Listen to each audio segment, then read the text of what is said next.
वाञ्छाकल्पतरुभ्यश्च कृपा सिन्धु एव च पतितानां पावनेभ्यो वैष्णवेभ्यो नमो नमः। श्री कृष्ण चैतन्य प्रभु नित्यानंद श्री अद्वैत गदाधर श्रीवासादि गौर भक्त वृंद। हरे कृष्ण कृष्ण कृष्ण हरे हरे, हरे राम राम राम हरे हरे, हरे कृष्ण कृष्ण कृष्ण हरे हरे, हरे राम राम राम हरे हरे, हरे कृष्ण कृष्ण कृष्ण हरे राम राम राम हरे हरे। बोलो राधा कृष्ण भगवान की जय, श्याम सुंदर भगवान। जिथे मेरा सतगुर बैठा जाए, जिथे मेरा सतगुर बैठा आए, सतगुर बैठा आए, जिथे सतगुर बैठा आए। साकरत कही हरियावली, साकरत कही हरियावली, जिथे मेरा सतगुर बैठा आए, जिथे सतगुर बैठा आए, जिथे सतगुर बैठा आए, जिथे सतगुर बैठा आए। जंत पे हरियावले से, जंत पे हरियावले, जिनी मेरा सतगुर दिखा जाए, जिनी सतगुर देखिया जाए, जिनी सतगुर देखिया जाए, सतगुर देखिया जाए। तन तन बेता तन तन कुल, तन तन बेता तन तन कुल, तन तन जननी तन तन जननी, तन तन जननी तन तन जननी। सतगुर जनिया माए, जिन सतगुर जनिया माए, जिन सतगुर जनिया माए, जिन सतगुर जनिया बैठा आए, जित सतगुर बैठा आए, जित सतगुर बैठा आए, जित सतगुर बैठा आए। तन तन गुरु जी ने नाम आराध्या, तन तन गुरु जी ने नाम आराध्या। आप करया आप करया, आप करया आप करया। जिन्नी डिठा जिन्नी डिठा, जिन्नी डिठा जिन्नी डिठा। जिन्ना ले छड़ाए, मेरा सतगुर बैठा आए, सतगुर बैठा आए, मेरा सतगुर बैठा आए। सतगुर मेलो दया कर, हर सतगुर मेलो दया कर। जन नानक तोबे पाए, जन नानक तोबे पाए, जन नानक तोबे पाए, जन नानक तोबे पाए। हरे कृष्ण हरे कृष्ण। बोलिए राधा कृष्ण भगवान की, शंकर भगवान की, अपने अपने गुरु महाराज की। देखो ध्रुव भगत की कथा सुना रहे थे। ध्रुव जी ਨੂੰ भगवान के दर्शन हो गए और ध्रुव जी वापस उन्होंने पिता जी ने उन्होंने बुला लिया और उन्होंने राज गद्दी सौंप दी। बोलो हरे कृष्ण। ध्रुव जी ने 36,000 वर्ष राज किया। तो इसके अलावा जिस वेले ध्रुव जी नूं भगवान के दर्शन होए थे तो उस समय के जिहड़े ऋषि मुनि थे उन्होंने भगवान के नाल तराज किया, गुस्सा किया, रंज किया। क्यों कि हरे कृष्ण ध्रुव जी 5 सालां दे है और असी इन्ने उम्र वाले बड़े बड़े उम्र के बैठे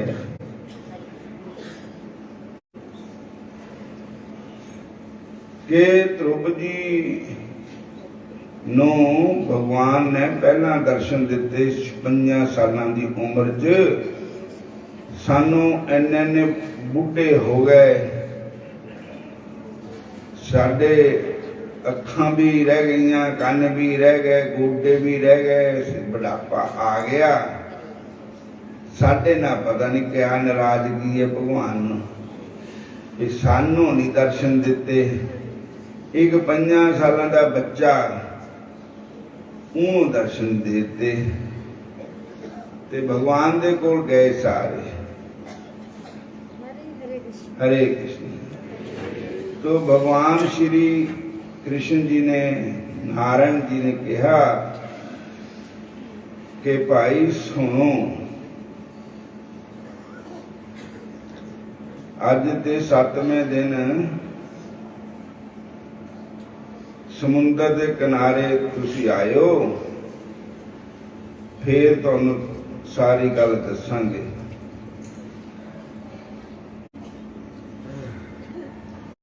तो जदों समुद्र के किनारे आए, बोलो हरे कृष्ण, तो उत्थे भगवान आए, बेड़ी ले गए। सारे ऋषि मुनि बेड़ी च बैठ गए। बेड़ी चलती गई, चलती गई, चलती गई, अगे पहाड़ नजर आए। एक पहाड़ नजर आया तो बेड़ी उत्थे किनारे लग गई। कहने लगे ये पहाड़ ना तो मिट्टी दे है ना पत्थर दे है, ये पहाड़ किस चीज के बने हुए। तो भगवान ने कहा जरा हौली हौली खोद के देखो। देखे तो वो इंसान के पिंजरे, शरीर, इंसान के शरीर है, उन्हों का पहाड़ बनया पे।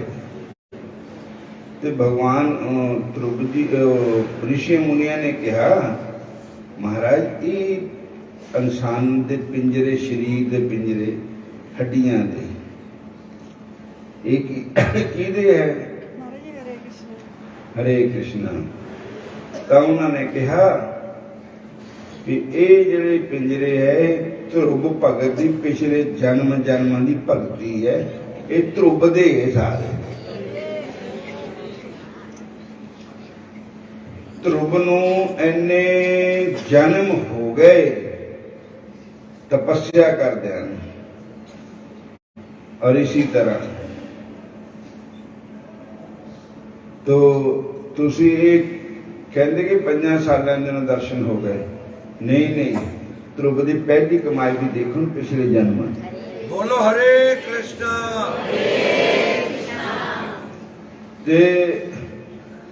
हुणे लास्ट जन्म का ध्रुव का, हुण इनू मेरी प्राप्ति हो गई है। तो साध संगत जीओ, तां ऋषियां मुनियां का संसा दूर होया। ठाकुर तुम शरनाई आया, उतर गया मेरे मन का संसा, जब तेरा दर्शन पाया। अनबोलत मेरी बिरथा जानी, अपना नाम जपाया। दुख नाठे सुख सह समाये, आनंद आनंद गुण गाया। बाहों पकड़ कढ़ लीने अपने, ग्रह अंधकूप ते माया। कहो नानक गुरु बंधन काटे बिछड़त आन मिला। हरे कृष्णा, फिर बोलो हरे कृष्णा। राम जपो जी ऐसे ऐसे, राम जपो जी ऐसे ऐसे, राम जपो जी ऐसे ऐसे, राम जपो जी ऐसे ऐसे। तू प्रहलाद जप्यो हर जैसे, तू प्रहलाद जप्यो हर जैसे, तू प्रहलाद जप्यो हर जैसे, तू प्रहलाद जप्यो हर जैसे। ये शब्द गुरु ग्रंथ साहब महाराज की बाणी का है।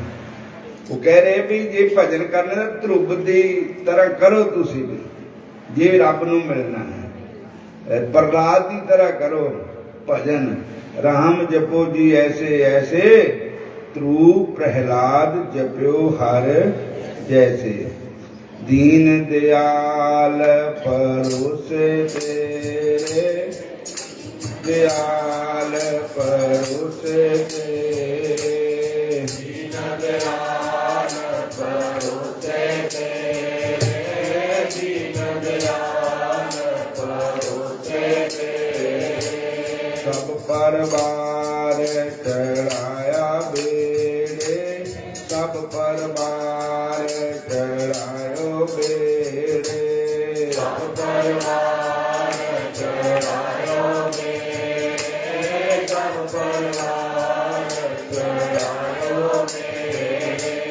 या तिस पावै हुक्म मनावै, या तिस पावै हुक्म मनावै, या तिस पावै हुक्म मनावै, या तिस पावै हुक्म मनावै। इस बेड़े नूं पार लंघावै, इस बेड़े नूं पार लंघावै, इस बेड़े नूं पार लंघावै, इस बेड़े नूं पार लंघावै।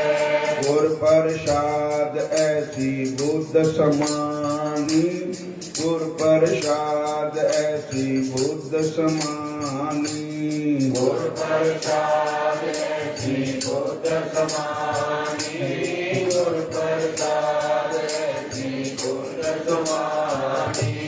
चुक गई सब आमन जानी, चुक गई सब आमन जानी, चुक गई सब आमन जानी, चुक गई सब आमन जानी। कहत कबीर भजो सारंग पानी, कहत कबीर भजो सारंग पानी, कहत कबीर भजो सारंग पानी, कहत कबीर भजो सारंग पानी। वार पार सब एको ही दानी, वार पार सब एको ही दानी, वार पार सब एको ही दानी, वार पार सब एको ही दानी। हरे कृष्णा। अज एकादशी है और अज की काशी का नाम है जया काशी। शुक्ल पक्ष है तो देखो कितना शुभ दिन, भगवान का ही समागम है। तो एकादशी का दूसरा नाम है हरि बासर, हरि का दिन है। एकादशी भगवान का दिन है, श्याम सुंदर का दिन, शुभ दिन है। तो अज से ही भगवान का समागम शुरू होना है और हो गया है। ठाकुर जी की कृपा, रास बिहारी भगवान भी आ गए हैं, रास लीला वाले। ठाकुर जी भी आ गए। बोलो हरे कृष्ण। इदा बोलो तुसी हरे कृष्ण। और आज दो कथा सुनानिया पैनिया ना। एक कथा तो काशी के बरत की सुनानी, दूजी कथा माघ महात्म की सुनानी। बोलो हरे कृष्ण। फिर बोलो हरे कृष्ण। हरे कृष्ण हरे राम। पहले काशी की कथा सुना देंगे।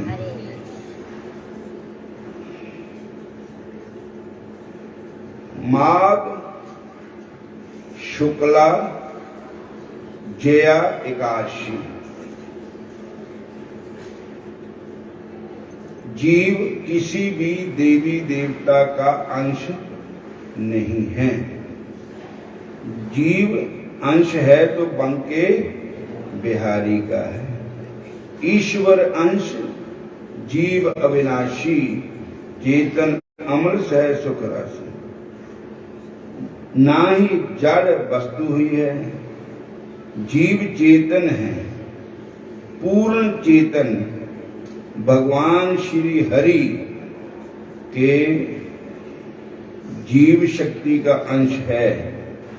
गीता में भगवान कृष्ण कहते हैं ममैव अंशो जीव लोके जीव भूता सनातनः, कि हे अर्जुन, ये जीव आत्मा एक मेरा ही अंश है। बोलो हरे कृष्ण। भगवान श्री कृष्ण का शक्ति अंश है, अतः जीव का सबसे बड़ा कर्तव्य भगवान की सेवा करना है तथा भगवान का भजन करना है। भगवान की आज्ञा का पालन करना ही जीव का सबसे बड़ा कर्तव्य है, फर्ज है।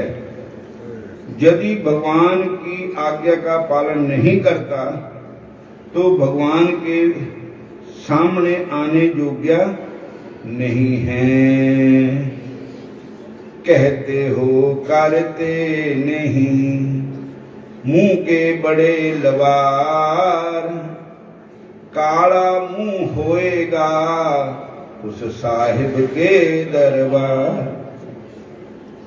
कहते हैं कि असी ऐसा भजन करते हैं, कहते हो कुछ है, करते कुछ है। और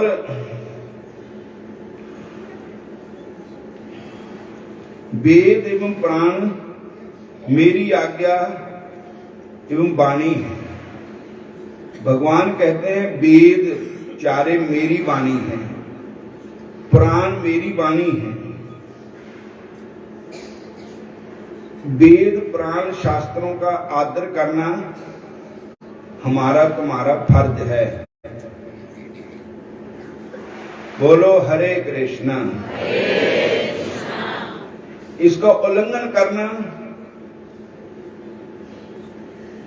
भगवान की आज्ञा का उल्लंघन है, जो शास्त्र की आज्ञा का उल्लंघन करता है और मेरे शत्रु के समान है। यदि ऐसा कोई मेरा भक्त मेरे को मान देकर भजन भी करता है तो फिर भी वह वैष्णव नहीं है। वेद प्राण पंचरात्र आदि शास्त्रों के विधान तथा निर्देश को त्याग कर जो एकांत मन से हरि चरणों की भक्ति करता है, तब भी वह जीव नहीं, अब तो वह केवल उत्पाती ही है, जोग मात्र ही है, ढोंग मात्र ही है। एकादशी को छोड़कर और व्रत करता है तो वह केवल ढोंग मात्र ही है।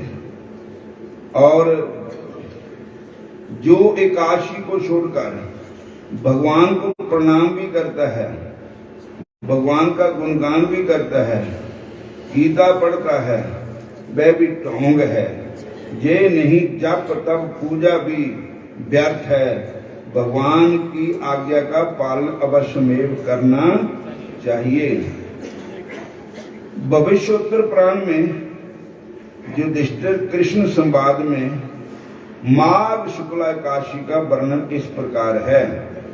युधिष्ठिर महाराज जी ने भगवान कृष्ण से पूछा, हे प्रभु, हे जगतपति कृष्ण, कृपा करके माघ महीने के शुक्ल पक्ष की एकादशी की महिमा वर्णन कीजिए। प्रभु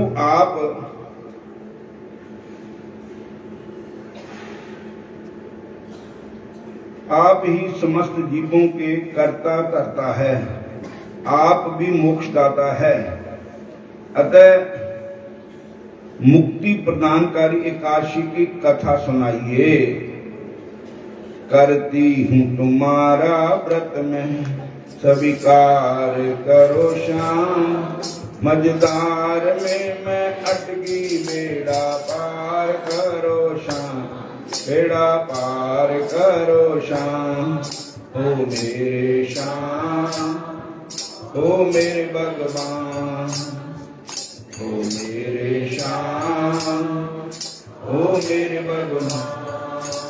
भगवान कृष्ण बोले, हे राजेंद्र, जो माघ सुदी एकादशी का व्रत पालन करता है वह समस्त प्रकार के पापों को से मुक्त होकर संसारिक बंधन से भी छुटकारा पा सकता है। जहां तक कि प्रेत योनि में पड़ा हुआ जीव भी प्रेत योनि से मुक्त हो सकता है। पाप नाश एवं मुक्ति प्रदान करने में एकादशी से बढ़कर और कोई व्रत नहीं है। इस व्रत को करने पर शत्रुओं पर विजयी हुआ जा सकता है। इसी कारण इस एकादशी की कथा जयाकाशी कहते हैं इसको। हे धर्मराज, पद्म पुराण में इस व्रत की महिमा का वर्णन इस प्रकार हुआ है। स्वर्ग में देवतागण सुखपूर्वक निवास कर रहे थे। नंदन कानन में प्रफुल्लित पारिजात वृक्ष के पुष्पों की सुगंध से अमोदित होकर अप्सराएं विहार कर रही थी। एक बार इंद्र स्वर्ग में उन्होंने कोई समागम रखा और उसमें अच्छे अच्छे गायक भी आए जो देवलोक के गंधर्व थे।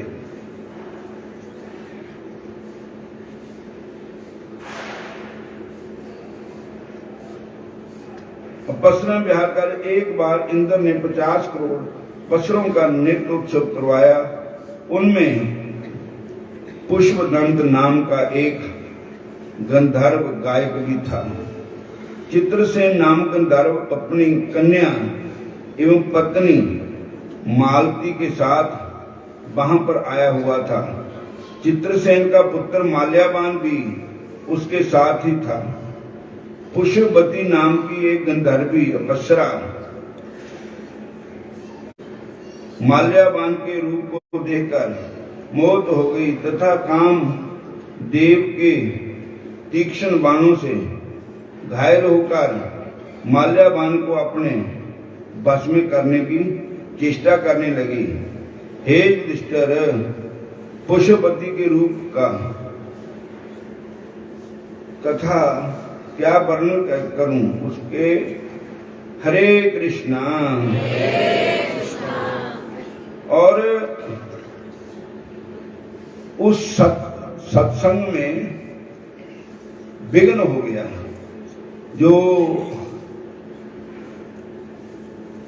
अनंत था प्रभु के नाम का वो नहीं आया। तो इंद्र ने शाप दे दिया दोनों को कि तुम दोनों ने जो काम धार्मिक दरबार में आकर के जो आपने दूसरे पासे अपनी वृत्ति को लगाया तो ये राक्षसों जैसा विहार है। जाओ आप दोनों ही पिशाच योनि में चले जाओ। मतलब प्रेत दुनिया पिशाच अलग अलग दुनिया है, भी 84 लाख जून भी चांदी है। मृत्यु लोक में जाकर के अपने कर्म फल भोगो।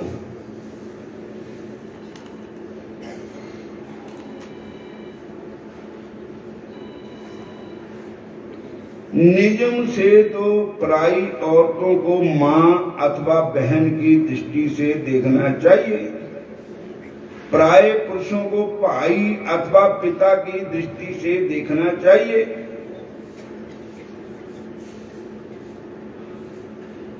इंद्र के अभिशाप को भाई से पुष्पवती माल्यावन दोनों पिशाच योनि को प्राप्त हो गए। हिमालय में पागलों की तरह घूमने लगे, दुखपूर्ण जीवन बताने लगे। पिशाच बनने के कारण दोनों ही बड़े दुखी हो गए। हिमालय के संगन वन जंगल में घूमते घूमते भयंकर ठंड से कांपते कांपते दोनों एक पिपल के चुरमुट में बैठ गए।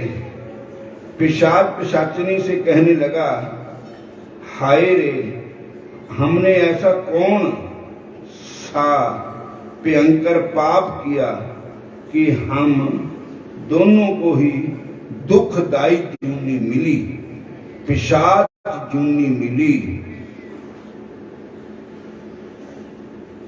पिशाच जूनी में जन्म मिला। भारी दुख और चिंता में रहने के कारण किसी अन्य पाप को करने की प्रवृत्ति नहीं बनी। दोनों में ही सुधार की इच्छा बन गई। भाग्यवश उस दिन माघ महीने के शुक्ल पक्ष की जया एकादशी नाम की एकादशी थी। किसी जीव की हत्या नहीं की थी, फलतः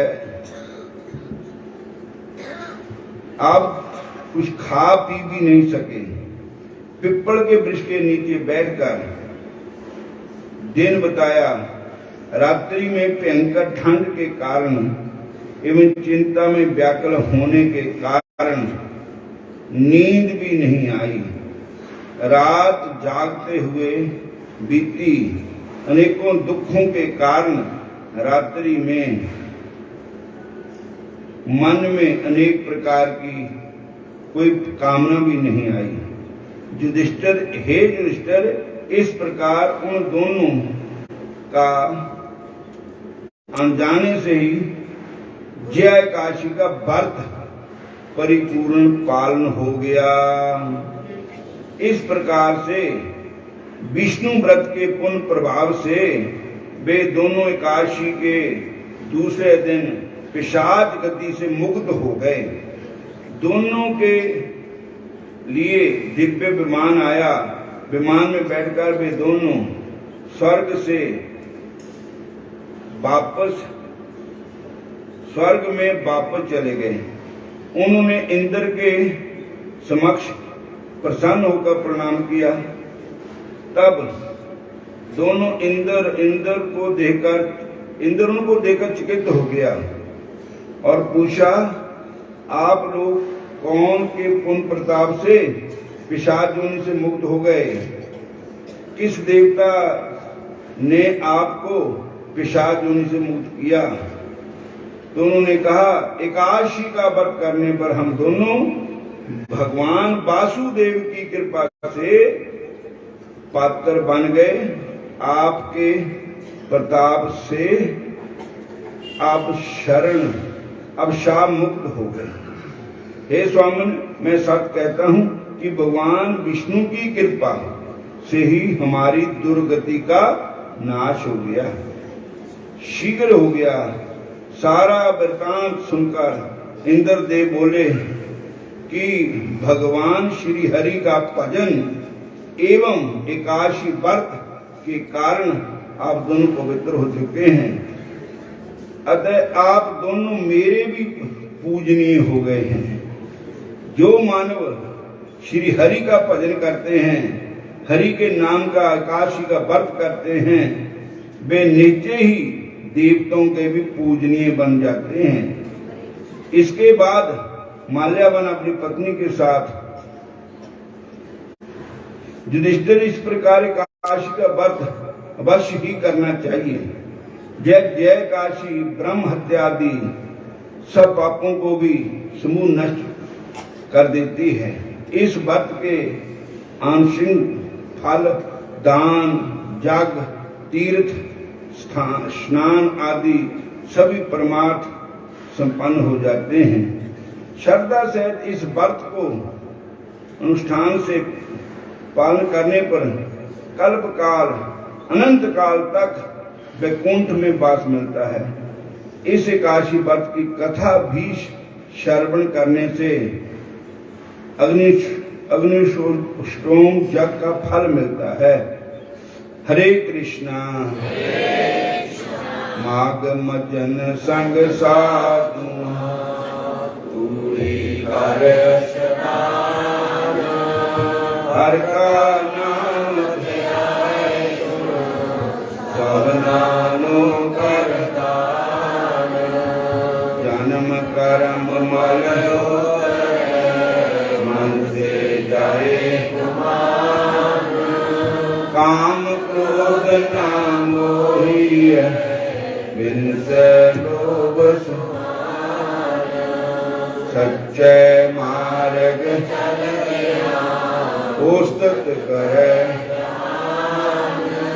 68 तीर्थ सगल पुन जीव दया पर,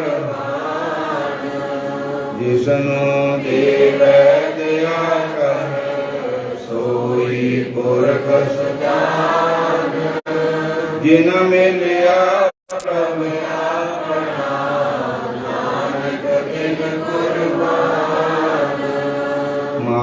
सुचे से इन पूरा गुरु सुचे से इन पूरा गुरु।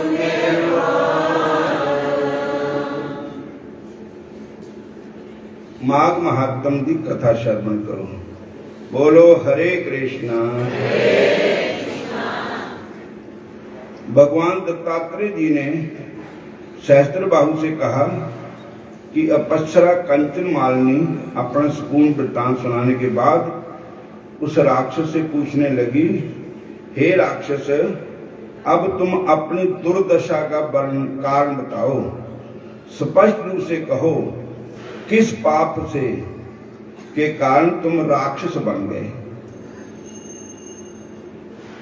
तब वो राक्षस बोला, हे देवी, अपने पूर्व जन्म में मैं काशी में वेद पाठी ब्राह्मण था। पवित्र काशी में उत्तम ब्राह्मण कुल में मेरा जन्म हुआ था। मैं पवित्र कुलोत्पन्न शास्त्रज्ञ तथा धर्मज्ञ था, किंतु मैंने दुराचारी और हिंसक राजाओं, शूद्रों, चंडाल तथा पापियों से अनेकों बार दान ग्रहण किया था। इतने ही नहीं, मैंने पवित्र काशी नगर में अनेकों पाप भी किए थे। मैंने स्वयं कुपात्रों से दान लिया, परंतु स्वयं कोई धर्म का कार्य नहीं किया।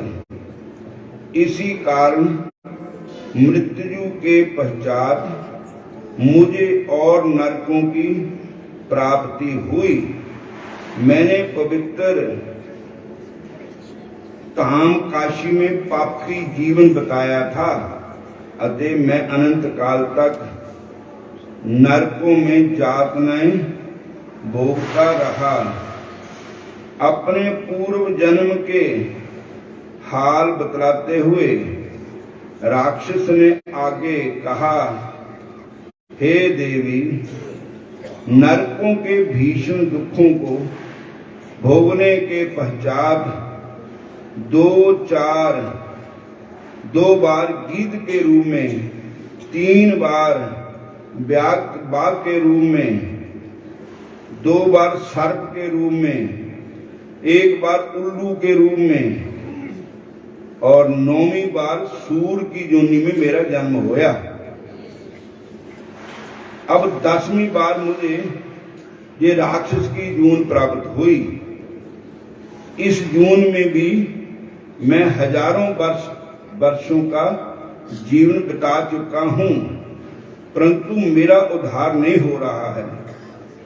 मैंने अपने इस वर्तमान निवास क्षेत्र को असंख्य निर्दोष जीवों की हत्या भी की है। हत्या से 3 योजन के विस्तार तक जीवन व्यतीत किया है। मैंने अनेकों निरपराध जीवों की हत्या की है, जिसके पाप से मैं घोर नरक में गया तथा दुखी तथा अशांत हूँ। हे देवी, आपके दर्शनामृत का पान कर मुझे अथाह शांति मिली है।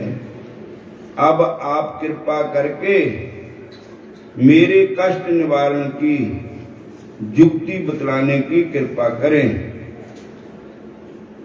राक्षस के इस प्रकार दीनता पूर्वक निवेदन करने पर परोपकारी अप्सरा कंचन मालिनी कुछ देर तक विचार करके बोली, हे राक्षस, मैं तुम्हारे पाप कर्मों से अवगत हूँ।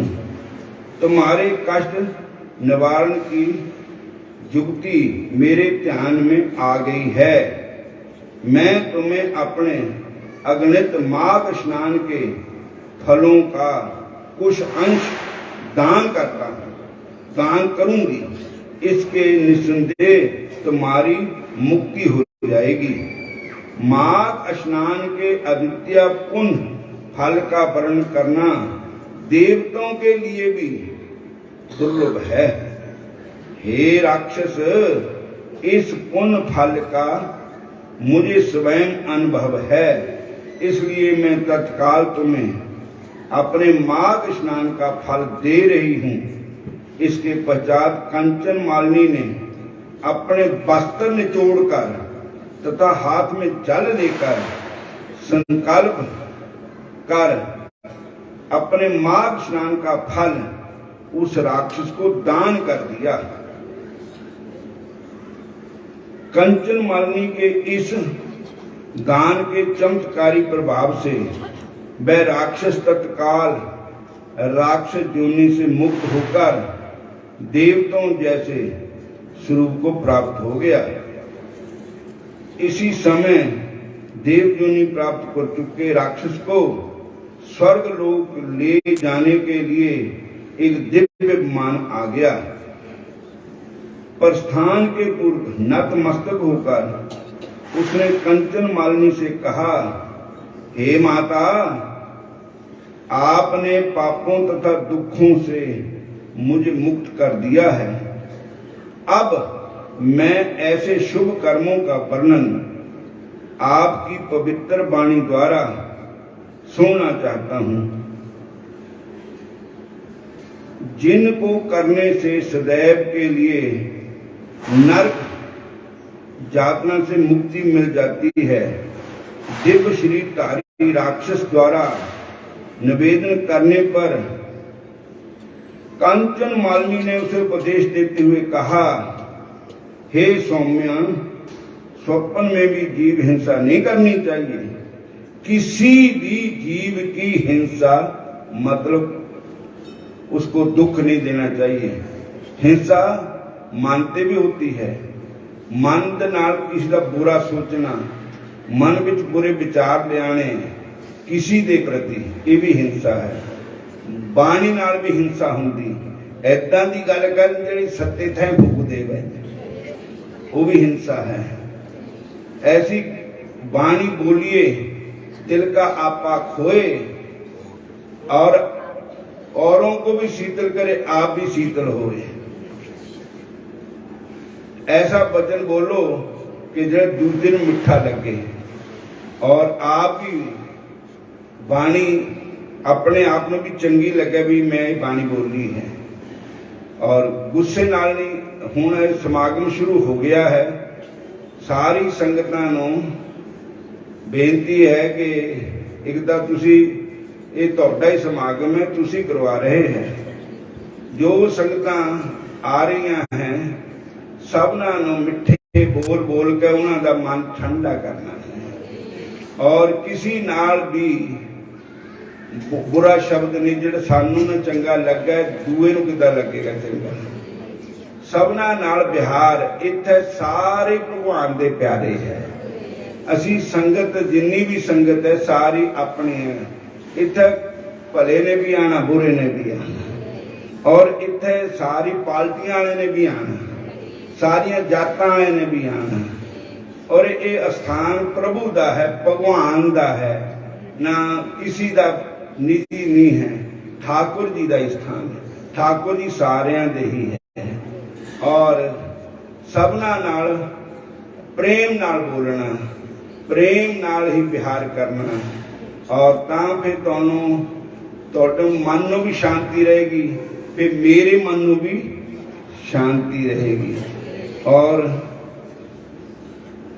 ताकि ऐसा बिहार नहीं करना जिहदे नाल मैनू भी टेंशन हो जाए, बीपी हाई हो जाए, शुगर हाई हो जाए, और फिर समागम कितना होना।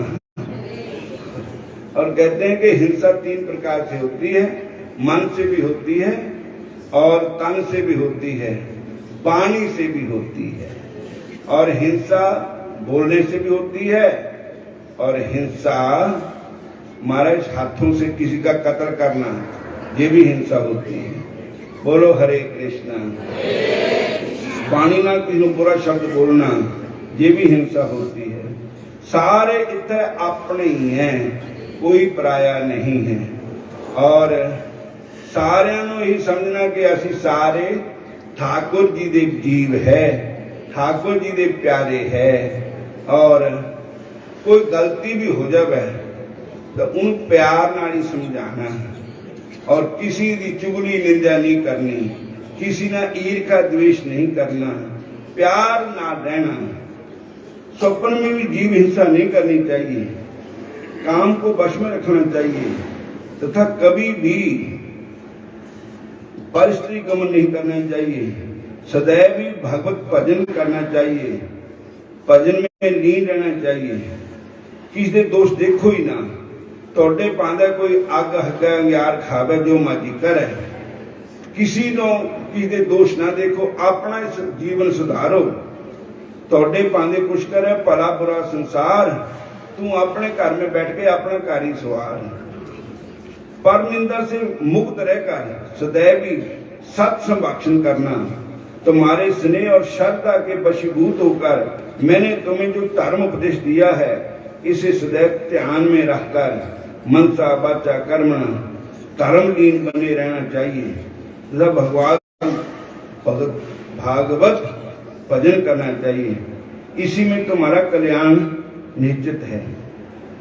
कंचन मालिनी का उपदेश सुनकर वह देव कायाधारी राक्षस बोला, हे भद्रे, आपका सदैव कल्याण हो, आप सदैव सुखी तथा प्रसन्न रहो।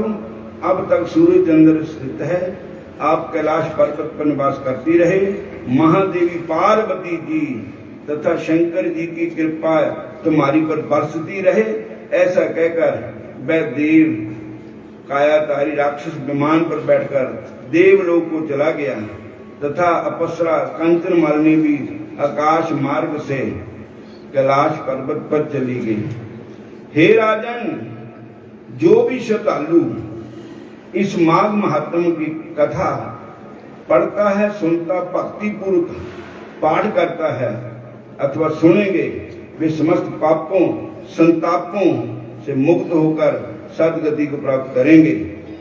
उनको स्वप्न में भी कोई दुख नहीं होगा और प्रेत बाधा से मुक्त होकर जीवन पर धर्मलीन बने रहेंगे। भगवान के आगे प्रार्थना करो कि महाराज आपका समागम आपने ही करवाना है और ठीक ठाक करवा देना है और आप जी रही गुणगान है। हुण रासलीला होएगी, तैयार है बिल्कुल रासलीला। उसके बाद आज स्वामी ज्ञानानंद महाराज जी का प्रवचन भी होएगा। दोपहर में फिर थोड़ा असी पहले सत्संग करेंगे, काशी जी वर्दी कथा सुनाओगे। ऊपर फलवार तैयार है और आप संगतां जाकर के फलवार पा सकती हैं। बोलो हरे कृष्ण।